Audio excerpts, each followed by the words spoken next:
Patyręs kapitonas apskaičiavo pakeitimus, išbandė ir patikrino įrangą. Kaip žvejybinis laivas galėjo dingti per mažiau nei 4 minutes, kai įgula buvo išgyvenusi tiek daug sezonų.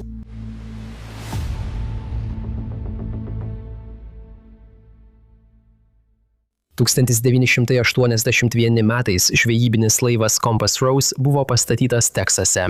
Laivas buvo 25 metrų ilgio, 8 metrų pločio ir 3,8 metrų gylio, turėjo 3 trimus laimikiui laikyti. Tuo metu jis galėjo gabenti daugiausiai 95 krabų gaudyklės sukrautas 3 lygiais ant denio. Kiekviena gaudyklė svėrė šiek tiek daugiau nei 300 kg. 1985 metais naujas savininkas vardu Davidas Wilsonas įsigyja laivą ir pervadina jį į Destination. 1992 metais Wilsonas išsiunčia Destination į Sietlą, Vašingtono valstijoje, kad būtų atlikti konstrukciniai pakeitimai. Darbininkai perpjauna laivą per pusę ir įmontuoja iš anksto pagamintą korpuso dalį su naujais triumais, tuo pačiu pakeldami tiltelį 1 metru. Šie pakeitimai padidina Destination ilgį iki 30 metrų, o plotį iki 9,8 metrų. 1992 metų spalį, prieš baigiant modifikacijas, Wilsonas pasamdo laivų architektą, kad šis apskaičiuotų stabilumo ir apkrovos reikalavimus. Modifikacijoms nėra jokių statybos planų, todėl architektai patys nubraižo laivo brėžinius, kad galėtų apskaičiuoti stabilumą ir pateikti ataskaitą. Jie pasikliauja Destination kapitonu ir dalininku Jeffu Hataveju dėl gaudyklių svorio. 1993 metų spalį architektas parengė laivo diferento ir stabilumo knygelę su instrukcijomis, kaip išlaikyti laivo stabilumą, kiek svorio krauti ir kur dėti žuvų gaudykles, kur laikyti kurą ir vandenį. Joje parodyta, kad Destination gali gabenti iki 249 gaudyklės, kurių kiekviena sveria po 317 kg. 2011 metų gegužę atliekami papildomi darbai. Prie laivo priekio sumontuojama nauja plieninė konstrukcija. Pakėlus laivo priekio falšbortą suteikiama apsauga nuo audringos jūros ir pridedama daugiau nei 1,5 tonos svorio. Davidas Wilsonas pasamdo laivų architektą, kad šis suprojektuotų povandeninį laivo priekio iškilimą, kuris sumažintų pasipriešinimą vandenyje ir atliktų naują laivo stabilumo vertinimą. Architektas perskaičiuoja stabilumą, naudodamasis 1993 metų diferento ir stabilumo knygelių informaciją. 2013 metų sausį jis atsiunčia savo vertinimą. Povandeninis laivo priekio iškilimas turi nereikšmingą poveikį, todėl jis neišduoda atnaujintos laivo stabilumo knygelės. Dar viena praleista proga pastebėti besikaupiantį problemą. Tarp 2016 ir 2000 metų Davidas Wilsonas nusiperka 125 naujus krabų gaudyklės. Pačios gaudyklės sveria 326 kg, o pridėjus įrangą, jos sveria beveik 400 kg. Beveik 80 kg daugiau nei buvo apskaičiuota ruošiant pradinį diferento ir stabilumo knygelę.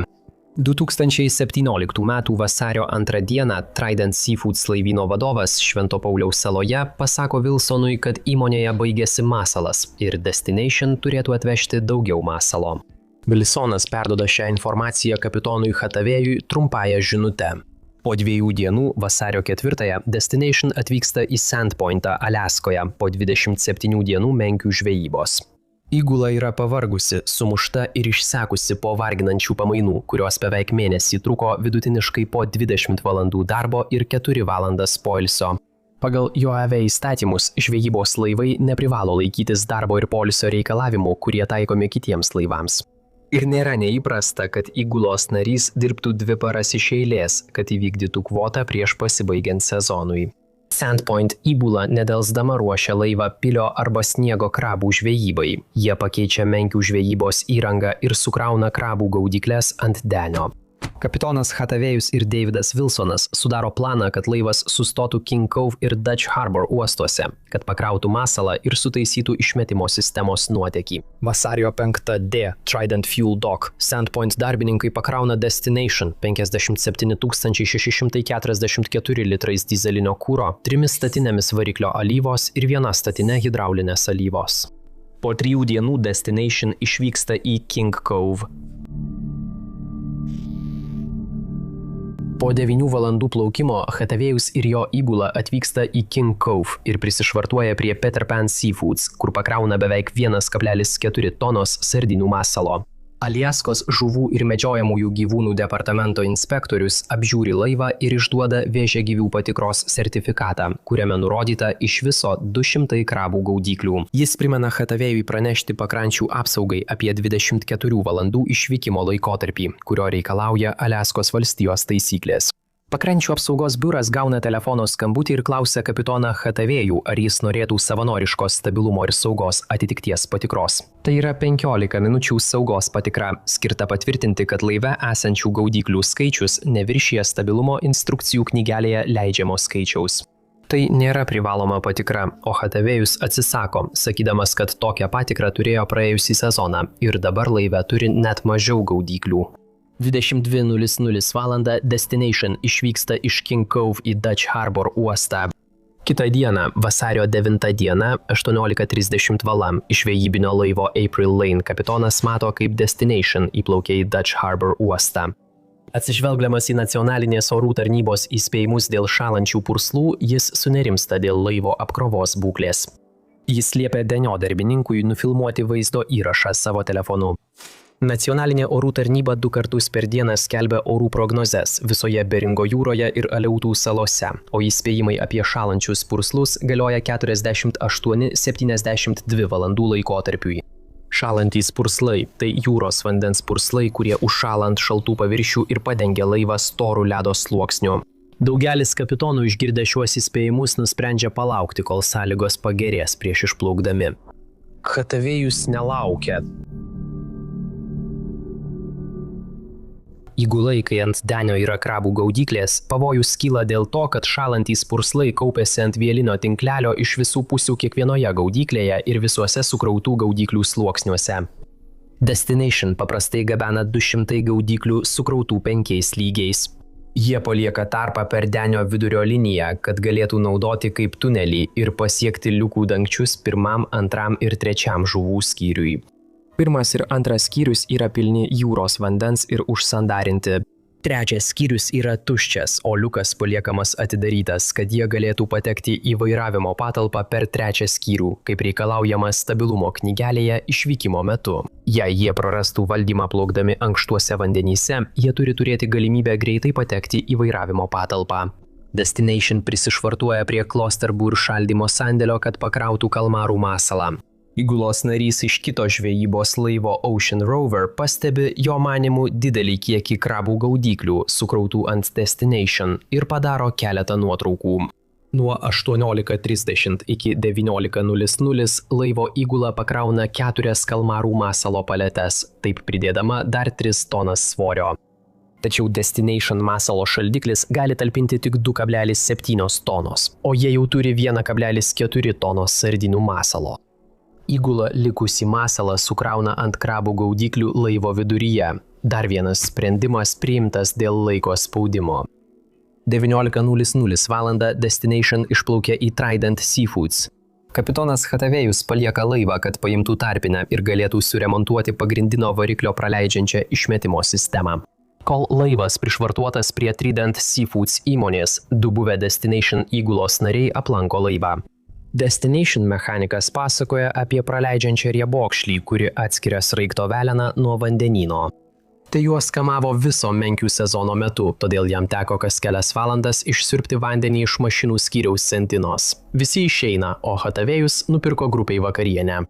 Buvę įgulos nariai mato, kad Destination įgula atrodo gana išsekusi po 24 valandų pamainų.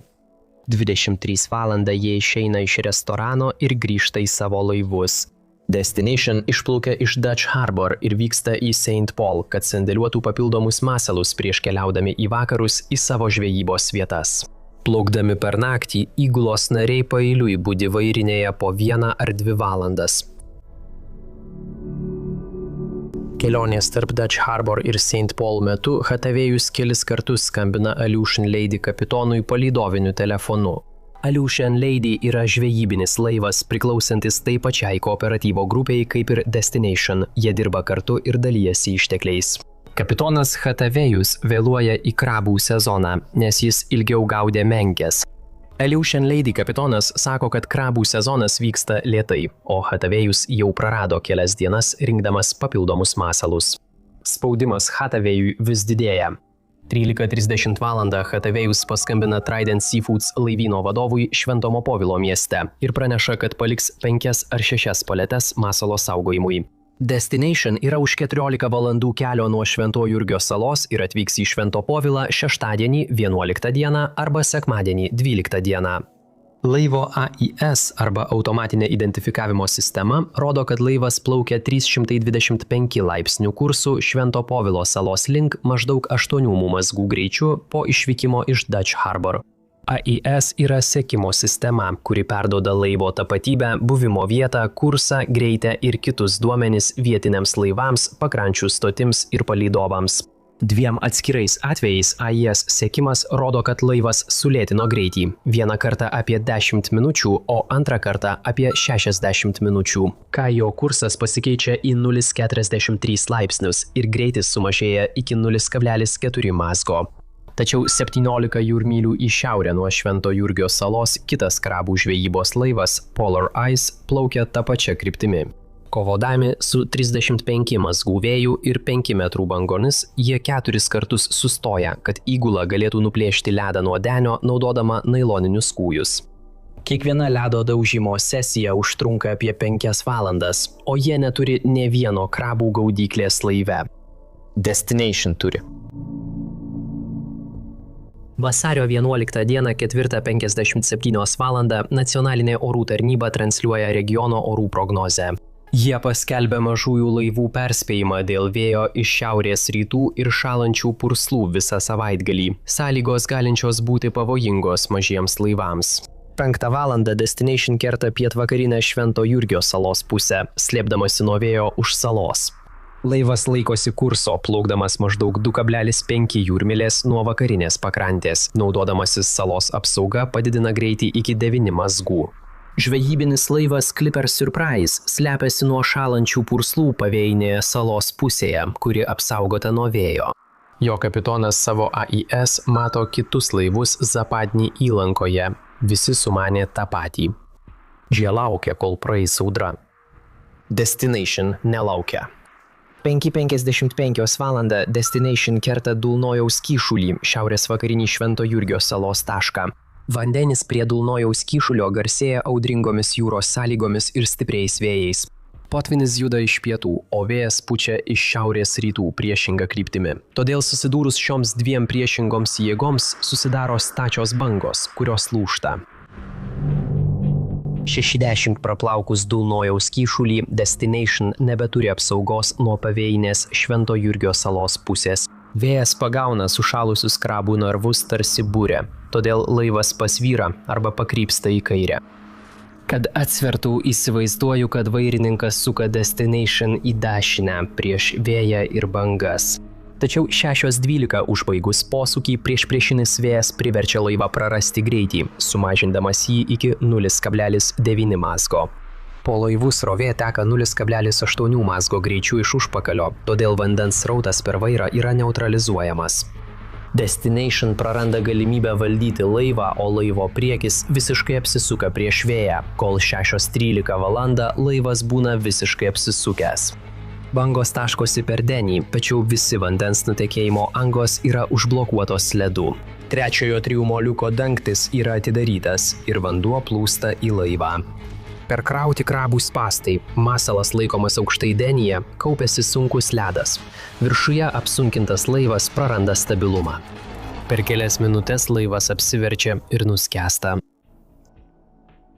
Kai šaltas jūros vanduo užlieja laivo gyvenamąsias patalpas, įgula greičiausiai nespėja apsivilkti išgyvenimo kostiumų. Šalto vandens šokas gali nužudyti per mažiau nei 3 minutės, jei pirmiau nenuskęstate. Be išgyvenimo kostiumo ar gelbėjimosi plausto, įgulos išgyvenimo galimybės beveik lygios nuliui. 6:13 val. Laivo Destination avarinis švyturys išsiunčia pagalbos signalą. Pakrančių apsaugos 17-osios apygardos valdymo centras, esantis Juneau mieste Aliaskoje, gauna IPIRB pagalbos signalą. Praėjus minutei 6:14 val. Laivas dingsta iš šių radaro ekrano. Nei pakrančių apsauga, nei kiti tame rajone veikiantys laivai negirdi ir negauna jokio Mayday signalo iš laivo Destination. Pakrančių apsaugos valdymo centras bando paskambinti laivui, tačiau atsakymo nėra. 6:44 val. Pakrančių apsaugos misijos koordinatorius pradeda visapusišką paieškos ir gelbėjimo operaciją. MH60 sraigtasparnis iš Kolbėjaus ruošiasi pakilti, tačiau jie turi palaukti antrojo sraigtasparnio. Dėl didelio vandens ploto Kolbėjaus sraigtasparnis negali pakilti, kol Kodiako sraigtasparnis nebus per 2 valandas nuo jo pozicijos. Tai yra apsauga įgulai, jei vienas iš 2 orlaivių avariniu būdu nusileistų beveik nulinės temperatūros vandenyje. 7:45 val. Iš pakrantės apsaugos oro stoties Kodiake, esančios už 495 mylios nuo paskutinės žinomos laivo Destination vietos, pakyla HC-130 tipo lėktuvas. 8:09 val. Pakrantės apsaugos MH60 sraigtasparnis bando pakilti iš Kodiako, kad lydėtų MH60 iš Kolbėjaus.